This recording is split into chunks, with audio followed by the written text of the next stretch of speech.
Hai guys, bertemu lagi di channel ASN Gokil.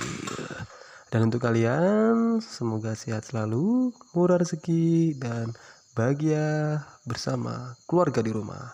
Sebelum nonton videonya, jangan lupa klik tombol subscribe, aktifin loncengnya, dan like serta komen. Kita intro dulu.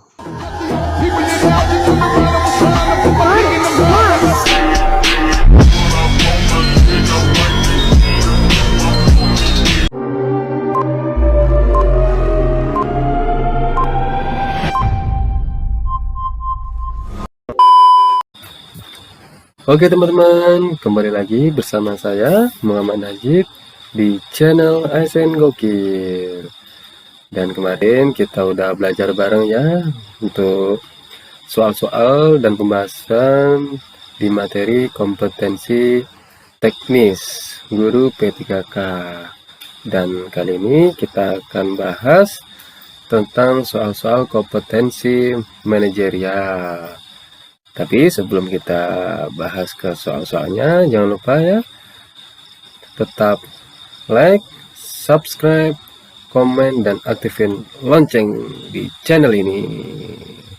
Dan untuk teman-teman yang sudah subscribe, terima kasih telah mendukung channel ini agar bisa bermanfaat untuk siapapun yang membutuhkan tentang materi-materi yang kita bahas kali ini. Selamat menonton. Oke. Ya, untuk judul kali ini soal tes kompetensi manajerial seleksi P3K guru. Sebelumnya yang kita harus tahu kali ini apa itu manajerial ya. Kompetensi manajerial adalah pengetahuan, keterampilan, dan sikap atau perilaku yang dapat diamati, diukur dan dikembangkan untuk memimpin dan mengelola unit organisasi. Kompetensi manajerial digabungkan dengan kompetensi teknis dan sosial kultural. Akan menjadi faktor penentu keberhasilan organisasi yang terdiri dari yang A. Integritas, B. Kerjasama, C. Komunikasi, D.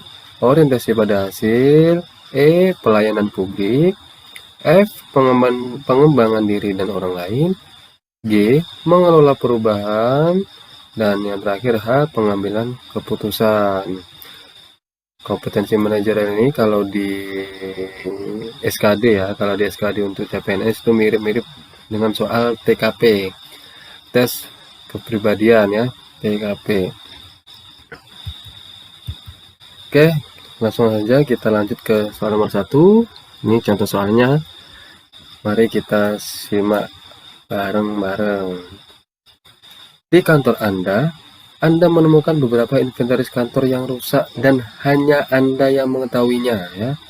Bagaimana sikap Anda? A. Saya diam saja karena saya bisa dituduh sebagai pelaku kalau melapor. B. Saya akan memberitahu rekan saya. C. Saya selidiki siapa yang melakukan pengerusakan itu. D. Melapor ke bagian perlengkapan agar ditindaklanjuti. E. Karena saya sedang sibuk, nanti saja dipikirkan. Manajerial itu setiap jawaban itu ada nilainya ya. Jadi kita pilih jawaban yang paling terbaik. Kita pilih yang terbaik dari yang terbaik. Kita lihat pembahasannya ya. Nah, di sini kunci jawabannya adalah D. Melapor ke bagian perlengkapan agar ditindaklanjuti. Itu termasuk integritas. Mampu mengingatkan, mengajak rekan kerja untuk bertindak sesuai nilai, norma, dan etika organisasi. Jadi sesuai nilai ya, melapor ke bagian perlengkapan agar ditindaklanjuti karena ada bagian aset ya, aset atau inventaris juga. Oke teman-teman, kita lanjut ke soal nomor 2. Kita lihat soalnya ya. Demi kelancaran acara esok hari, divisi saya diminta kerja lembur. Padahal saya sudah berjanji untuk mengantar ibu saya ke dokter. Yang seharusnya saya lakukan adalah A. Pulang dan teman-teman tidak mengetahuinya. B. Pulang lebih cepat dengan pura-pura sakit. C. Mencoba menghubungi ibu saya dan mengatakan saya akan sedikit terlambat. D. Lembur sampai pekerjaan selesai. E. Meminta izin kepada atasan untuk mengantar ibu saya sebentar lalu kembali kerja. Oke, ini persoalan ibu ya, orang tua kita yang sangat berharga. Dan tapi jangan lupa kuncinya di sini kita dituntut untuk profesionalitas dalam bekerja. Jadi kita tidak bisa mengalihkan pekerjaan kita juga. Jadi jawabannya yang paling tepat adalah E, ya. Integritas dan kerjasama. Integritas mampu bertindak sesuai nilai, norma, etika organisasi dan kapasitas pribadi. Kerjasama berpartisipasi dalam kelompok kerja. Oke. Integritas yang di sini tadi meminta izin kepada atasan untuk mengantar ibu saya sebentar lalu kembali kerja, ya. Oke, bisa ya. Lanjut soal nomor 3. Saat Anda dituduh dan dimarahi oleh atasan, sedangkan hal tersebut tidak sesuai dengan keadaan sebenarnya, yang akan Anda lakukan adalah menanggapi pertanyaan dari siapapun tentang isu-isu tersebut. B. Saya akan berusaha menemukan penyebar isu itu dan membuat perhitungan dengannya. C. Saya akan membiarkan saja karena nanti juga akan hilang dengan sendirinya. D. Berusaha menjelaskan keadaan yang sebenarnya. E. Meminta pertimbangan teman dekat saya. Oke, kira-kira apa teman-teman jawabannya? Kita langsung ke pembahasannya. Dan di sini jawabannya adalah B. Berusaha menjelaskan keadaan yang sebenarnya, ya. Kita jujur, apapun itu kita jujur. Komunikasi, ya, yang terpenting komunikasi. Berkomunikasi secara asertif, terampil berkomunikasi lisan atau tertulis untuk menyampaikan informasi yang sensitif, rumit atau kompleks, ya. Di sini kan masalahnya rumit karena kita sedang difitnah, jadi kita berusaha menjelaskan keadaan yang sebenarnya. Oke, bisa lanjut ya. Oke, lanjut soal nomor 4.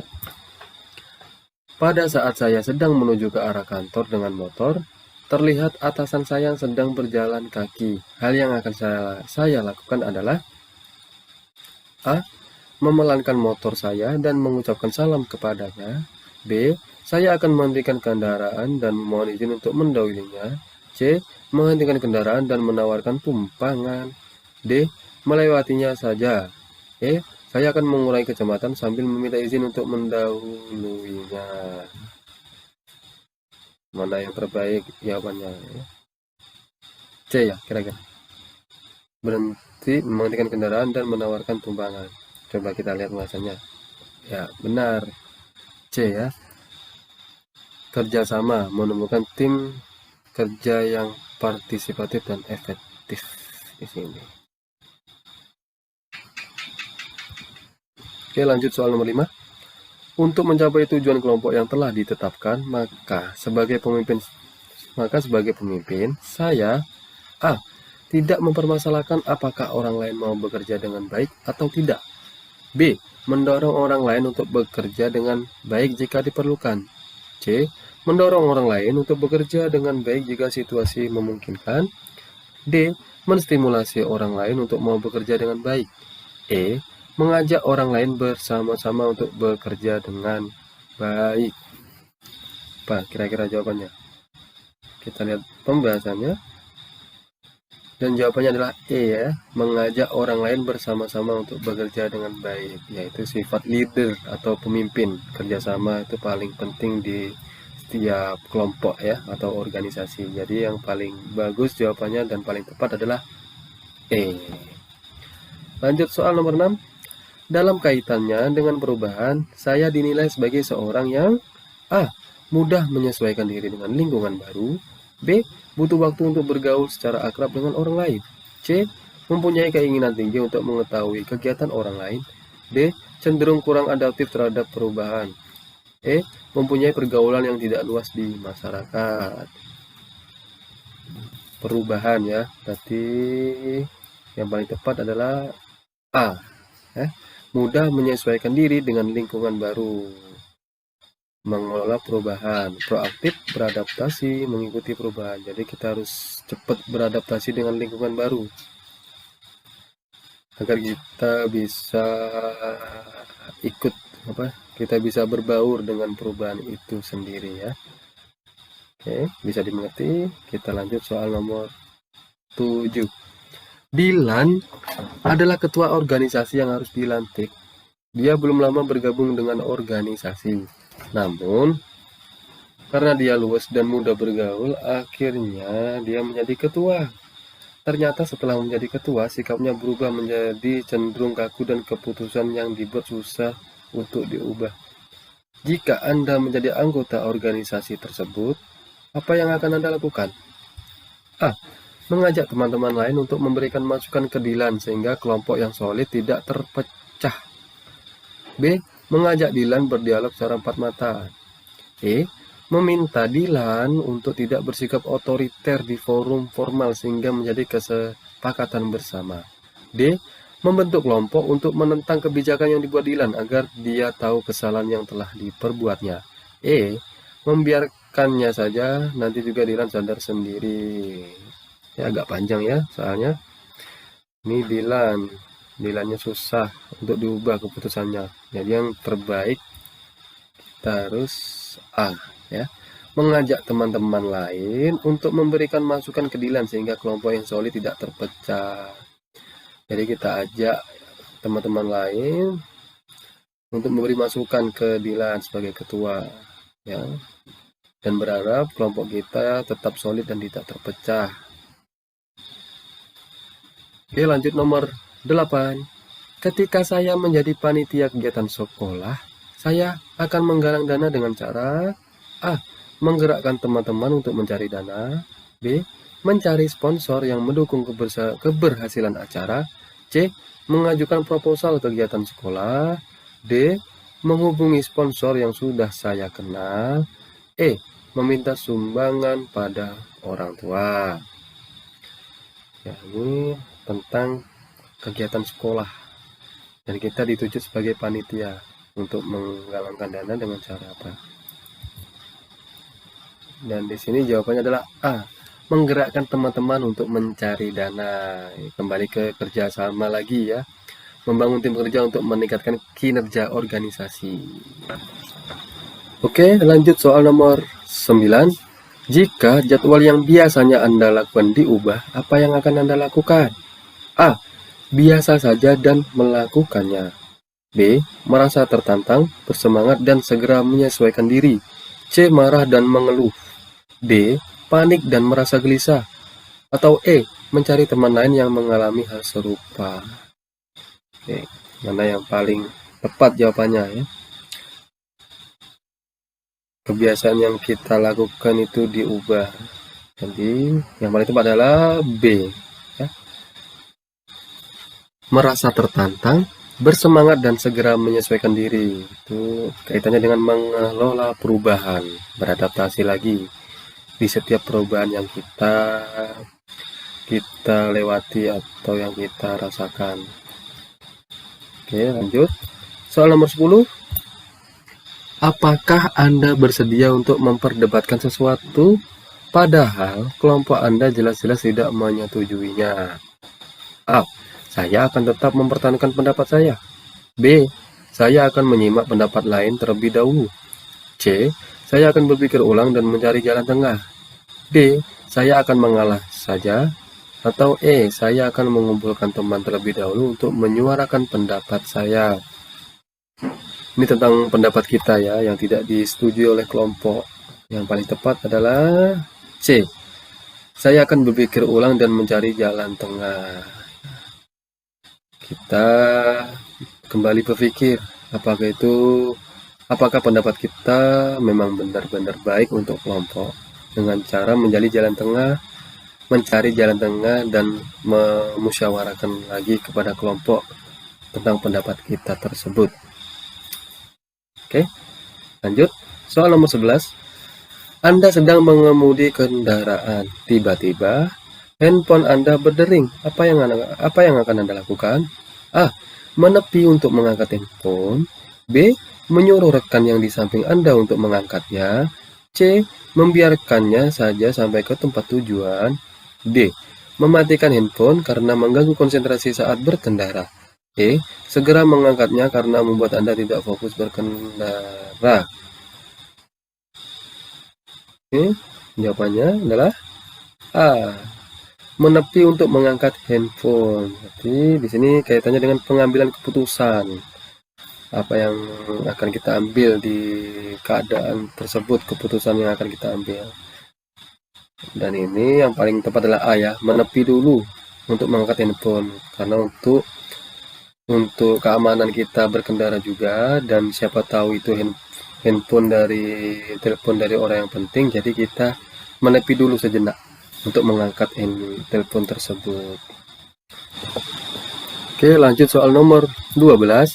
Menurut Anda, kemampuan bekerja yang tinggi diperlukan ketika A. Saat dalam keadaan terdesak. B. Kapan saja saat kita bertugas. C. Bila situasi dan kondisi memungkinkan. D.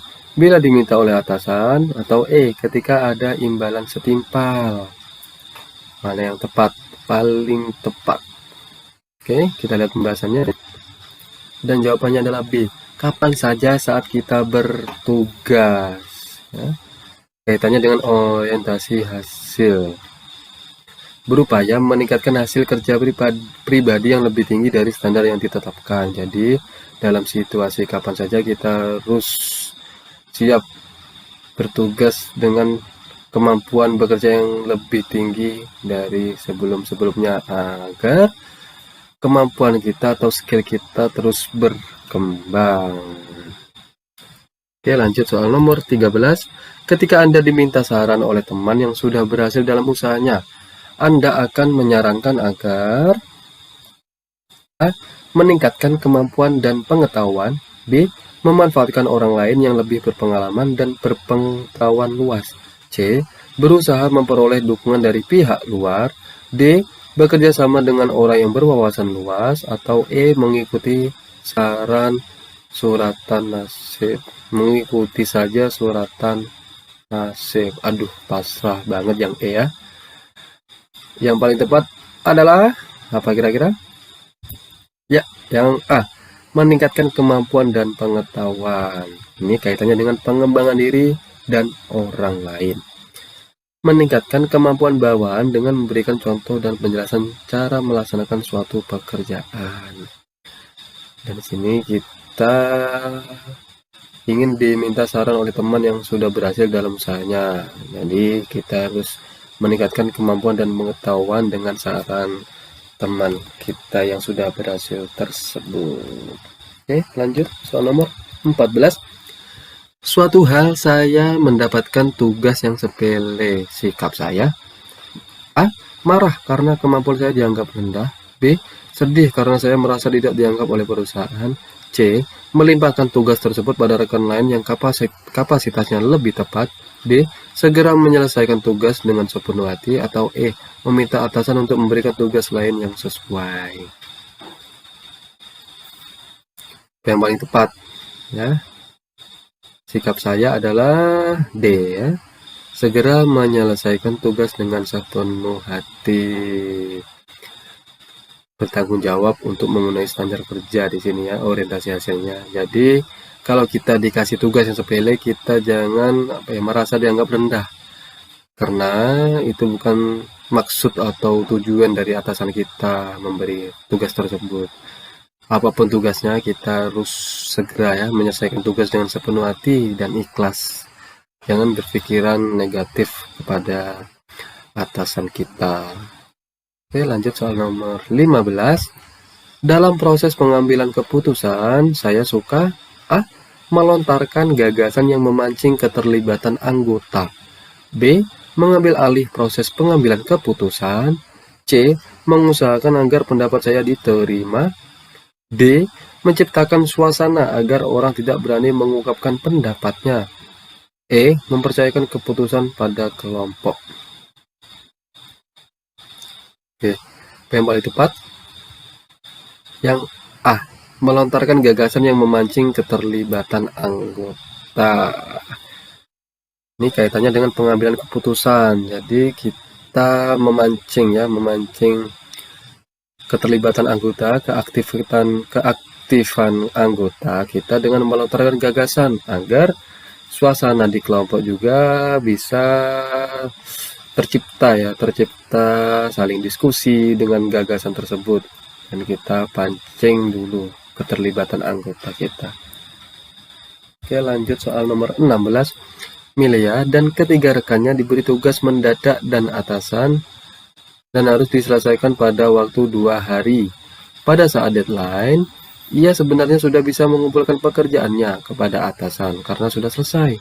Namun, ternyata ketiga rekannya yang lain belum menyelesaikan tugasnya sehingga membuat Milea membuat Milea ragu untuk mengumpulkan tugasnya. Apa yang harus Milea lakukan? A. Segera menyerahkan pekerjaannya tanpa bergabung pada rekan yang lainnya. B. Lebih baik menunggu rekan kerja lain untuk menghindari anggapan tidak setia kawan. C. Menunggu rekan kerja lain baru menyerahkan pekerjaan agar terlihat kompak. D. Segera menyerahkan pekerjaan sekaligus melaporkan bahwa rekan kerjanya belum menyelesaikan pekerjaan. E. Menunggu rekan kerjanya karena jika mereka tidak selesai sebaiknya Milea juga tidak menyelesaikannya. Apa ini? Ini kaitannya dengan pekerjaan. Kita dituntut untuk setia kawan atau memilih untuk egois dengan mengumpulkan tugasnya dahulu.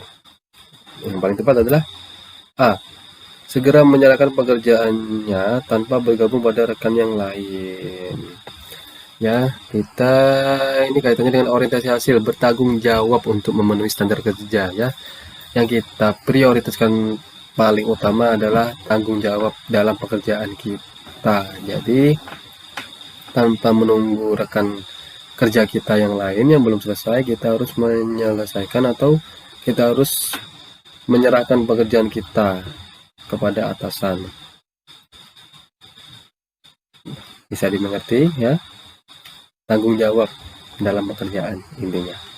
Oke, lanjut soal nomor 17. Suatu hari atasan Anda harus meninggalkan kantor lebih awal karena ada urusan mendadak dan Anda diminta untuk mengawasi pegawai yang lain karena atasan Anda mendapat laporan bahwa banyak karyawan yang sering terlambat dan pulang kantor lebih cepat.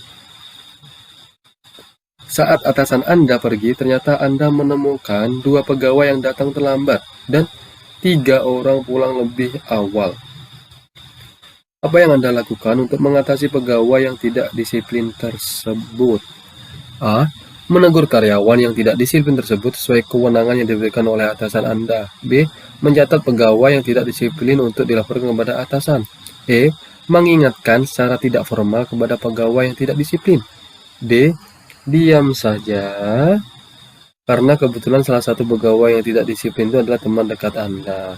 Menegur dan mengatakan bahwa Anda akan mengatakan kepada atasan tentang ketidakdisiplinan mereka. Oke, yang paling tepat apa kira-kira?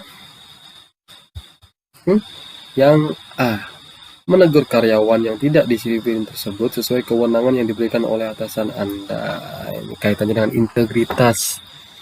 Karena kita sudah diberi wewenang oleh atasan untuk mengawasi setiap pegawai, kita memiliki wewenang untuk menegur mereka atas ketidakdisiplinan tersebut. Oke, lanjut. Soal nomor 18. Terkait pada suatu kesanggupan melakukan hal tertentu pada umumnya saya lakukan. A. Dalam waktu yang sama melakukan berbagai kegiatan. B. Hanya melakukan kegiatan yang relevan dengan kegiatan utama ya, bukan ulama ini, utama. C. Melakukan kegiatan lain sekedar sebagai selingan. D. Lebih banyak melakukan kegiatan lain yang baru. Atau E. Menolak kegiatan lain sebelum tugas terselesaikan. Oke. Apa? Kira-kira? Dan jawabannya adalah E, menolak kegiatan lain sebelum tugas terselesaikan. Oke, kita fokus dulu ya. Kita fokus dulu dalam satu tugas dulu, baru kita menerima tugas lain. Karena ini kaitannya dengan orientasi hasil. Kembali ke tanggung jawab tersebut dari tugas tersebut tadi. Kita selesaikan dulu, baru kita menerima tugas yang lain kalau bisa ya. Oke, lanjut nomor 19. Anda dan tim diberikan tugas baru oleh pimpinan, namun semua anggota tim belum memahami maksud dan cara mengerjakan tugas baru tersebut. Sikap Anda: A. Saya yakin bahwa para anggota tim juga dapat belajar sendiri untuk memahami cara menyelesaikan tugas baru itu. B. Saya akan mempelajari tugas tersebut lalu membagi pengetahuan saya kepada anggota tim lain. C. Saya akan membantu bantuan rekan kerja yang paling pandai untuk mempelajari tugas tersebut, kemudian menjelaskan pada semua anggota tim. D. Kami mengerjakan bersama-sama tugas tersebut sesuai pemahaman kami. Bila ada kesulitan, kami akan menyelesaikan secara bersama-sama. E. Pimpinan yang memberikan tugas baiknya menjelaskan terlebih dahulu bagaimana mengerjakan tugas tersebut sebaik-baiknya.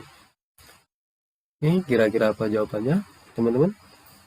Kita lihat pembahasannya ya. Dan jawabannya adalah B. Saya akan mempelajari tugas tersebut lalu membagi pengetahuan saya kepada anggota tim lain. Ini kaitannya dengan orientasi hasil. Berupaya meningkatkan hasil kerja pribadi ya.